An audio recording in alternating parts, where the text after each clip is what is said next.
This is Colin McGuigan for IFL TV. Do you think I'm sweating? Do I think you're sweating? Go like that. Man, I've been running around like, oh, here, I actually am sweating. Well, let me, jeez. Well, I need to. It's warm in here, isn't it? Very warm. It just got warmer. Were you going to take a piss out of my glasses? I was going to take a piss out of two things. Your glasses, first of all. Just show the camera, because yesterday you're getting pelters online. I fixed them now. So Okay. I sat on my glasses on the plane. These, I got these, I think, Santa Monica Pier. I think they were $7. Because I've bought so many glasses over the years and just lose them all. So I bought these. Pretty unbelievable. They're fixed now. But when I sat on them, they were like that, weren't they? What was the abuse? Just that Getting abused, pelters online. But I actually wanted to abuse you about something you didn't even realise. Oh, So yesterday, LRB comes up, I'm getting the interview, the exclusive we used to, because everyone else's, there was tannoids and stuff going on. And he said to you at the beginning, oh, he's a funny guy, I really like this guy. And you went, oh, he's on work experience, mate. And he just looked at you like he didn't have a clue what you said. It went down like a lead balloon. And I feel like you coming to America, these jokes just don't resonate with the US audience. Do you feel that yourself, or do you just... I mean, maybe not the US audience. I mean, the US audience know that I'm an extremely funny guy, right? But maybe Leonard Ellerby. But yeah, the banter that we have, I think the IFL banter is not one for the US audience. Do you know what I mean? I don't know if work experience exists over it. I actually don't know if it does, and that's why it went down like a lead balloon. But How was your numbers though? great numbers so far. Maybe could have done a little bit better, but you and Leonard were too cordial, and I didn't clickbait it. So sorry. Ed, we're here for a massive fight week. A good friend of yours in Saul Canelo Alvarez, and then Edgar Berlanga. You said to me off camera yesterday, yo, Edgar Berlanga is up for this. Oh, yeah. You truly believe that he can beat Canelo on Saturday night? Yeah, it's difficult. Obviously, I'm going to champion all our guys all the time, right? And it's difficult to tell you categorically that anyone's going to beat Canelo Alvarez, right? I've been on both sides of the fence.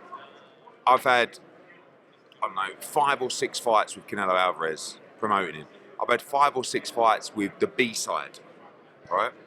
All I can tell you is I've never seen the B side so confident, excited, and bullish leading up to a fight like this, which means you're going to get a great fight. Do you know what I mean? You've got to do something spectacular to beat this guy. Maybe you need a little bit of the rub of the green that he's not the fighter that he was. Maybe he didn't have a great camp. Maybe he's coming to the end. So everything's got to go in your favour, but the kid can fight. The kid can punch. The kid can box. He's a talented fighter, and he's up for it. Do you know what I mean? And I like, sometimes you're around a fighter and you're like, I'm not sure about this. Like, he looks a bit nervous. Not sure he's really going to go for it. I think Edgar will go for it on Saturday night. I think he'll give you a tremendous fight, and I think he's capable of causing an upset. A lot of things have got to go in his favour, but he's here to win it. And sooner or later, someone is going to beat Canelo Alvarez. We know Bivol did it, but at this weight class, someone will beat him in the next 12 to 18 months. Is that disrespectful of you to say that, though? Because Canelo has shown he's never been down in his career. In this weight class, he has ruled the division. So you're saying he is going to get beat? Is it maybe a case where Canelo wins it? Father Time will catch up with you, right? The hunger for the game will catch up with you. And he's got unbelievable hunger. Like, his work ethic is second to none. But the thing is, physically, sooner or later, you come up against a young guy who's firing. People said, I got a lot of questions yesterday, people saying, do you give him more chance than Munguia? I say, to be honest with you, I felt that Munguia and Berlanga was a good fight. Like, it was kind of like a 50-50 fight. The difference with Edgar is, although he had that semi-tough fight against Caceres, he's never really been in a war.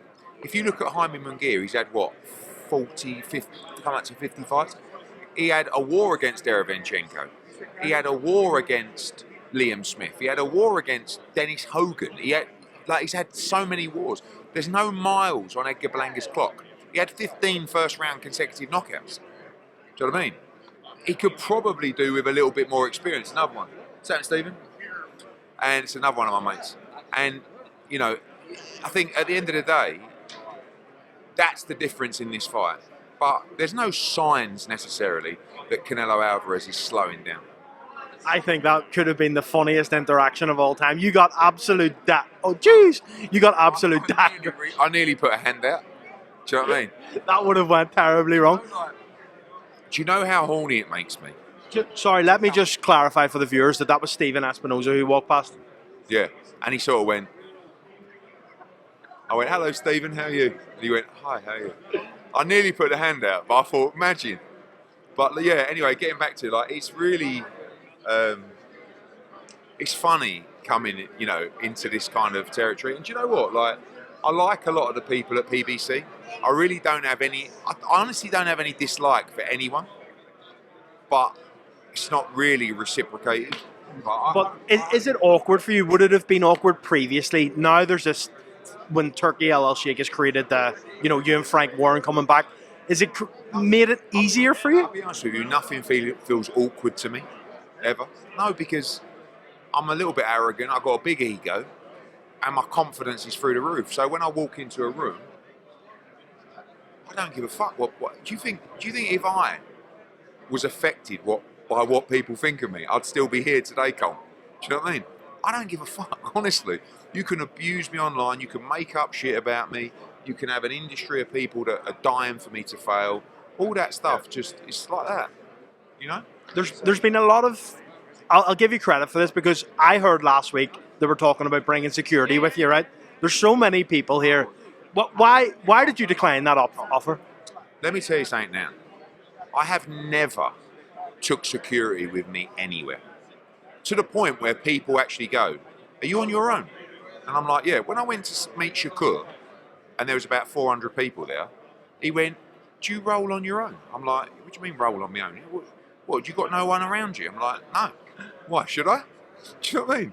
I'll go out that MGM, I'll just bowl around the casino, go and sit by the pool, have a couple of hours in the sun. I don't want to start being that guy, hey guys, yeah, everyone walking around with like a, you know, because I've had other promoters who have bought security to my shows with them. It's so wet. I find it so wet, and I think it's actually a little bit of a, what's the word that the kids use? No, a flex, yeah? Not having security. Eddie Hearn rolling in Vegas without security to flex. Eddie, we're pushed for time, so I do get what you're saying, but at the same time, I think, truthfully, yeah, this is a place where you're not well liked, even amongst the public. If I was you, I would have security here. Yeah, but what? That's embarrassing. I think that's so embarrassing. Imagine sitting here now, and I've got two guys flanking me over there. It's so cringe. Maybe not two, but you could do with one. Like if Espinosa starts on you, you're done, mate. Do me a favour. But what's the worst thing that's going to happen? Stephen Espinosa or Leonard Ellerby going to start me? That's the, like... Just talking on that Ellerby interaction yesterday, did you expect it to go like that when you met Leonard, or did you have reservations about actually meeting him since you kind of had that beef? Well, he did say, there was a lot of people that were commenting saying he said he was going to attack me on site or he was going to stomp me out or something like that. Look, you say a lot of things, don't you? I mean, when you see the size of me, you might think twice. I mean, it's fucking ripped to shreds these days. But seriously, no one, I don't know. It's like when I see Oscar, nicest guy in the world. And that I don't really like because I find him quite snidey. Like with Leonard, he said his stuff and he'd probably stand on it, do you know what I mean? But I think it's always that first interaction. Like he came up to me, he was joking around, he put like a little shooter in my back when I was talking to someone. And I didn't even turn around. And he sort of kept it there. And I was like, anyway, turn around. I went, Leonard, how you doing? And it kind of like, from there it's like, hey, how you doing, Eddie? I'm going, yeah, mate, good to see you. What's happening? And he's probably thinking, whereas if I'd have turned around and gone, fuck you, Ellerby. Yeah, you want to fucking go now? Put that fucking thing out my back, bitch.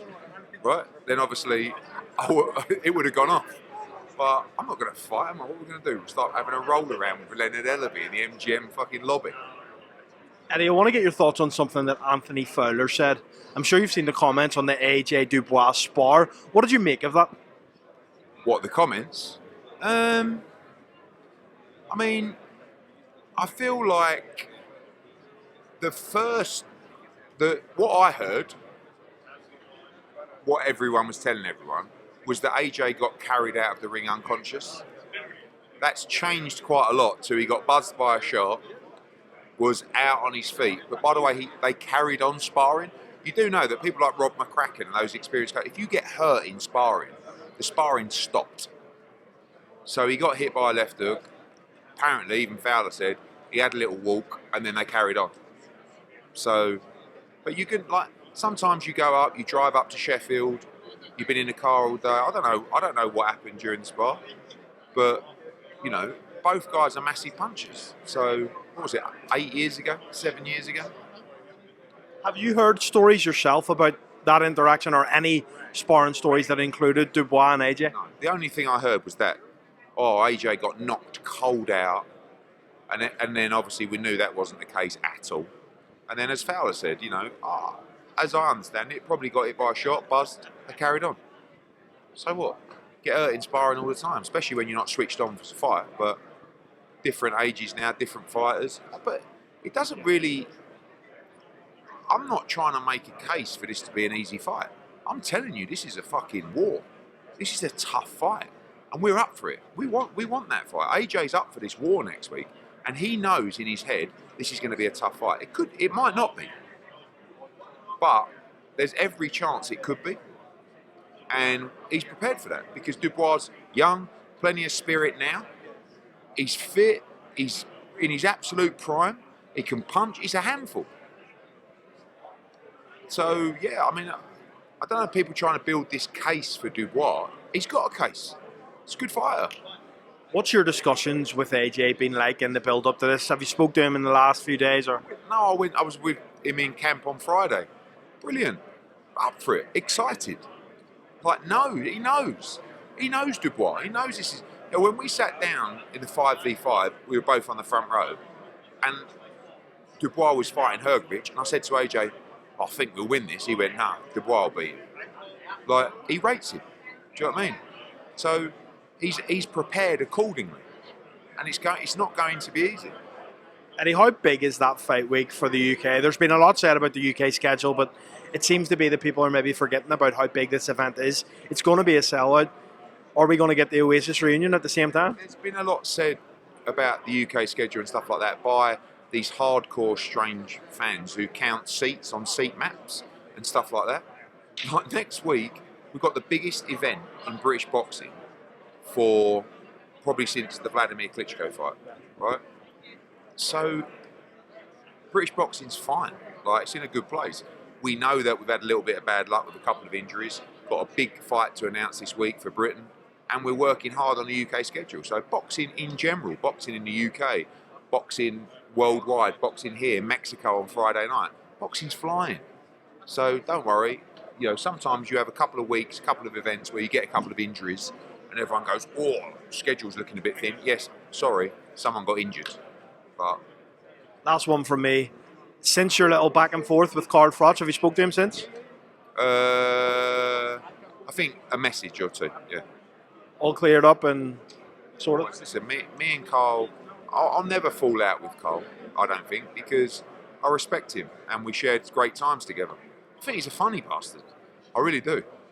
But you know, like everything, he's very stubborn. He's going to stand his ground on his opinion. I'm less stubborn, but I'll still stand my ground on my opinion and what I think's right or wrong. So, long may Froch on fighting continue. Well, Eddie, good luck with Espinosa in the corridors there. I think you're in trouble, mate. Yeah, definitely at some point. Yeah, we'll try and get that at some point. That would be awkward. Eddie, thanks, mate.